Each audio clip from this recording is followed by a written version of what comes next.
معزز ناظرین، تاریخ کے بوسیدہ اوراق پر جب ہم نگاہ ڈالتے ہیں تو ایک ایسی سلطنت کا ذکر نمایاں ہوتا ہے جس کی وسعت براعظموں کو محیط تھی، جس کی فوجی شان، علمی عظمت اور انتظامی حکمت نے دنیا پر گہرے اثرات چھوڑے۔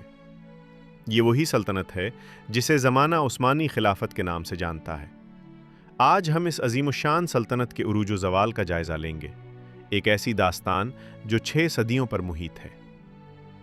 13ویں صدی کے اواخر میں جب اناطولیہ کی سرزمین منگول حملوں اور سلجوقی کمزوری کا شکار تھی، ایک ترک سردار عثمان اول نے ایک چھوٹی سی بیگلی کی بنیاد رکھی۔ یہ چھوٹی سی ریاست تدریجاً بڑھتی گئی۔ عثمان کے جانشینوں نے نظم و ضبط، مذہبی رواداری اور شجاعت سے کام لیتے ہوئے آس پاس کی ریاستوں کو اپنے دائرے میں شامل کیا۔ رفتہ رفتہ اس نوخیز ریاست نے طاقت پکڑ لی، جسے دنیا نے بعد میں سلطنت عثمانیہ کے نام سے پکارا۔ سن 1453 تاریخ کا وہ سنگ میل ہے جس نے دنیا کا نقشہ بدل دیا۔ سلطان محمد ثانی، جنہیں بعد میں فاتح کہا گیا، نے قسطنطنیہ پر وہ فیصلہ کن حملہ کیا جس نے بازنطینی سلطنت کا خاتمہ کر دیا۔ یہ فتح صرف ایک شہر کا حصول نہ تھی، بلکہ علم، سیاست اور عسکری حکمت عملی کا ایسا مظہر تھی جو عصر حاضر کے ماہرین کو بھی حیرت میں ڈال دیتی ہے۔ اسی فتح نے سلطنت عثمانیہ کو عالمی طاقتوں میں ممتاز مقام عطا کیا۔ سلطان سلیمان، جنہیں مغرب میں دی میگنیفیسنٹ کا لقب دیا گیا، عثمانی سلطنت کے سب سے روشن دور کے حکمران تھے۔ ان کے عہد میں سلطنت نے عسکری، عدالتی، عمرانی اور معاشی لحاظ سے بے مثال ترقی کی۔ قانون نامہ سلیمانی نے ریاستی ڈھانچے کو منظم کیا، جبکہ فوجی فتوحات نے حدود کو یورپ، ایشیا اور افریقہ تک پھیلا دیا۔ یہ دور عثمانی تاریخ کا نقطۂ کمال سمجھا جاتا ہے۔ عثمانی بیڑے نے بحرۂ روم پر اپنی برتری قائم کی۔ مشہور امیر البحر خیر الدین باربروسا کے دور میں عثمانی بحریہ یورپی طاقتوں کے لیے ہیبت کا باعث بنی۔ ریاست کی معاشی بنیاد مضبوط ہوئی۔ تجارت، زراعت، صنعت اور دستکاریوں میں وسعت آئی۔ مدارس، لائبریریوں، پلوں اور مساجد کی تعمیر نے اس دور کو علمی و فن تعمیر کے لحاظ سے بھی قابل رشک بنا دیا۔ عثمانی انتظامیہ میں خاص نظم موجود تھا۔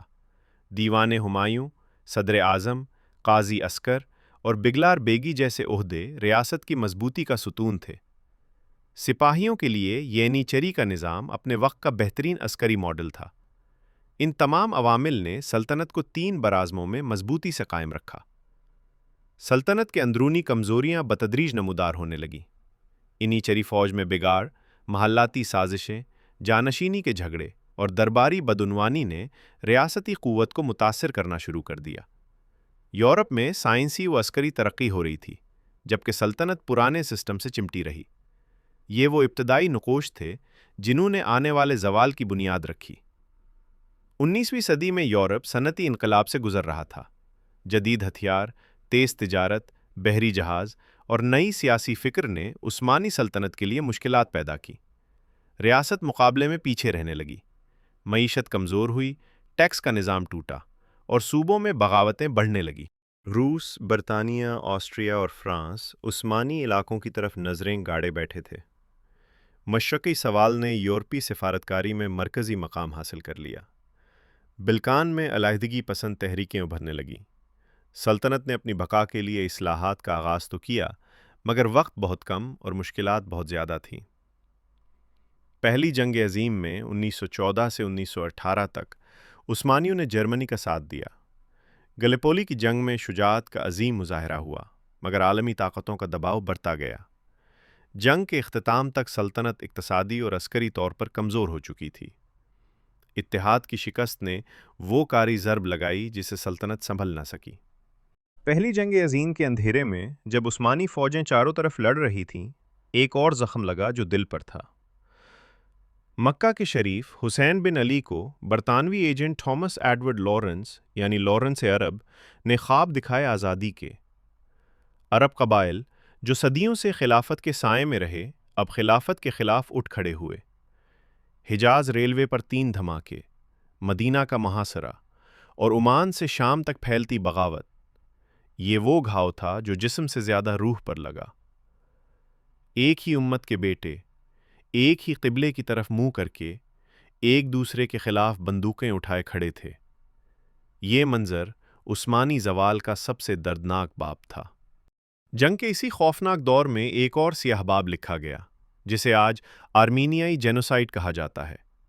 مشرقی اناطولیہ میں آرمینیائی آبادی کو مشتبہ قرار دے کر ہجرت موت کے احکامات جاری ہوئے۔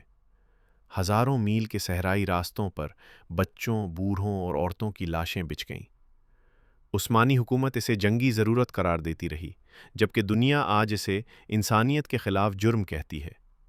یہ وہ داغ ہے جو عثمانی تاریخ کے دامن پر ابدی طور پر لگ گیا، ایک ایسا زخم جس نے نہ صرف لاکھوں جانیں لی بلکہ سلطنت کی اخلاقی ساکھ بھی چھین لی۔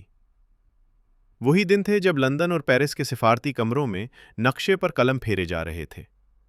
سر مارک سائکس اور فرانسوا جارج پیکو نے عرب دنیا کو برطانیہ 2023 اور فرانس کے درمیان بانٹ لیا۔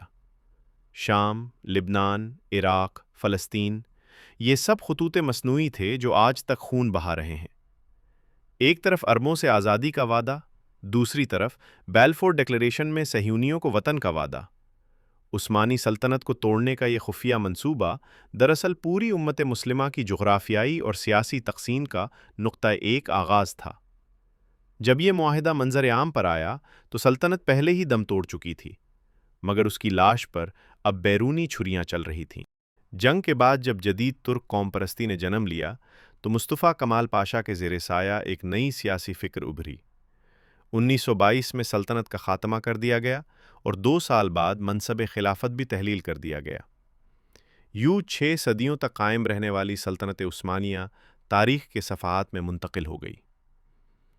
عثمانی سلطنت نے قانون، فن تعمیر، سائنس، آلات موسیقی، نقش و نگار، جنگی فنون اور عالمی سیاست 1922 میں سلطنت کا خاتمہ کر دیا گیا اور 2 سال بعد منصب خلافت بھی تحلیل کر دیا گیا۔ یوں 6 صدیوں تک قائم رہنے والی سلطنت عثمانیہ تاریخ کے صفحات میں منتقل ہو گئی۔ عثمانی سلطنت نے قانون، فن تعمیر، سائنس، آلات موسیقی، نقش و نگار، جنگی فنون اور عالمی سیاست پر گہرے اثرات چھوڑے۔ آج بھی استنبول کی گلیاں، اییا صوفیہ کی محرابیں، توپ کاپی محل کے در و دیوار اور بحرہ روم کے ساحل عثمانی عظمت کی داستان سناتے ہیں۔ یہ سلطنت صرف ایک ریاست نہ تھی، بلکہ ایک تہذیبی ورثہ تھی جس نے تاریخ کا دھارا بدل دیا۔ 30 مارچ 1924 کا وہ سیاہ دن جب ترکی کی گرینڈ نیشنل اسمبلی نے خلافت کو تحلیل کر دیا۔ استنبول سے لے کر دمشق، بغداد سے قاہرہ اور دہلی تک ایک ہی آواز گونجی، خلیفہ کہاں گیا؟ ہمارا سرپرست کہاں گیا؟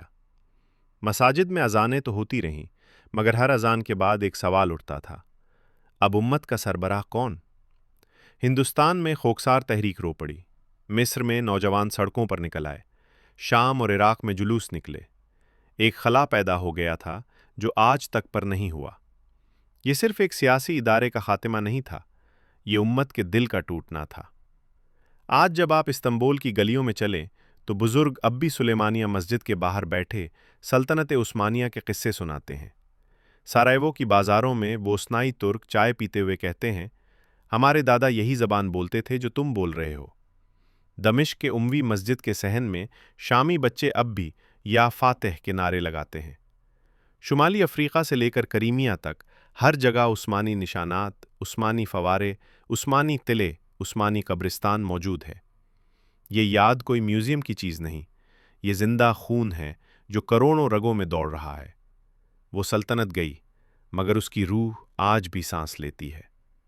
آج جب ہم فلسطین میں بموں کی آوازیں سنتے ہیں، جب شام کے بچے سرحدوں پر روتے ہیں جو سائکس پیکو نے کھینچی تھیں، جب عراق اور لبنان فرقوں میں بٹے ہیں، جب مسلم ممالک ایک دوسرے سے لڑ رہے ہیں، تو عثمانی دور کی ایک بات یاد آتی ہے۔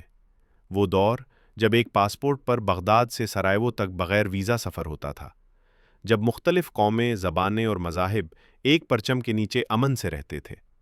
آج کا سب سے بڑا سوال یہی ہے، کیا ہم دوبارہ وہ اتحاد، وہ عدل، وہ وقار حاصل کر سکتے ہیں، یا پھر تاریخ کا سبق صرف رونا بن کر رہ جائے گا؟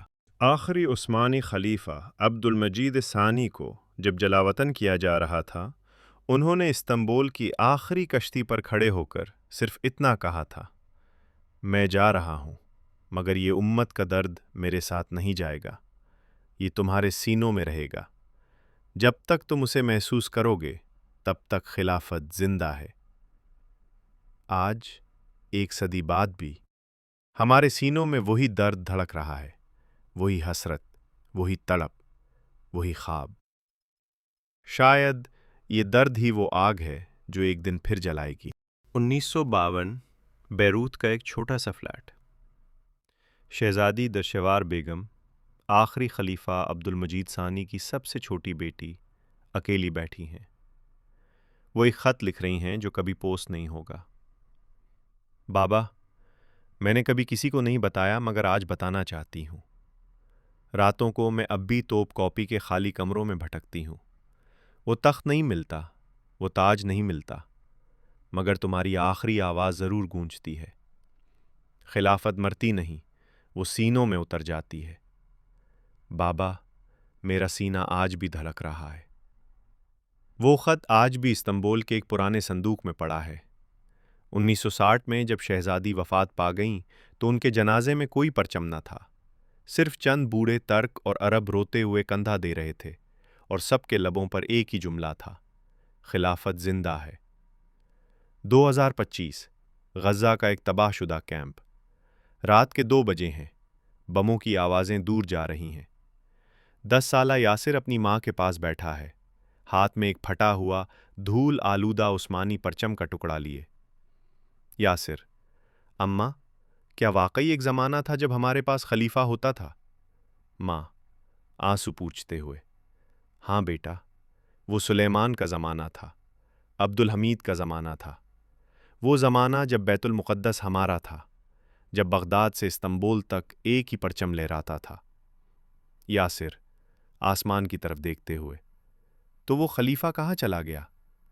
ماں بچے کے سر پر ہاتھ رکھتے ہوئے آواز میں پختگی: وہ ہمارے سینوں میں سو رہا ہے بیٹا، جب ہم جاگیں گے وہ بھی جاگ اٹھے گا۔ وہ چھوٹا بچہ اکیلا کھڑا ہے، ہاتھ میں وہی پھٹا پرچم، سر آسمان کی طرف اٹھا ہوا، اور لبوں پر بس ایک ہلکی سی آواز: یا فاتح۔ شاید یہ وہی لمحہ ہے جس کا انتظار صدیوں سے ہو رہا ہے۔ سلطنت عثمانیہ کا عروج انسانی عزم، ایمان اور تنظیم کی مثال ہے، جبکہ اس کا زوال اس حقیقت کی طرف اشارہ کرتا ہے کہ جو قومیں زمانے کی تبدیلیوں کا ادراک نہ کریں وہ تاریخ کے بہاؤں میں پیچھے رہ جاتی ہیں۔ یہ داستان ہمیں بتاتی ہے کہ تہذیبیں محض تلوار کے زور پر قائم نہیں رہتی۔ ان دل، نظم، حکمت اور اتحاد ان کا اصل سرمایہ ہوتا ہے۔ اور سب سے بڑی بات، خلافت کبھی مرتی نہیں، وہ صرف سینوں میں سو جاتی ہے، اور جب سینے جاگتے ہیں تو تاریخ پھر لکھی جاتی ہے۔ یوں ہمارا یہ تاریخی سفر اپنے اختتام کو نہیں بلکہ ایک نئے آغاز کو پہنچتا ہے۔ اللہ حافظ۔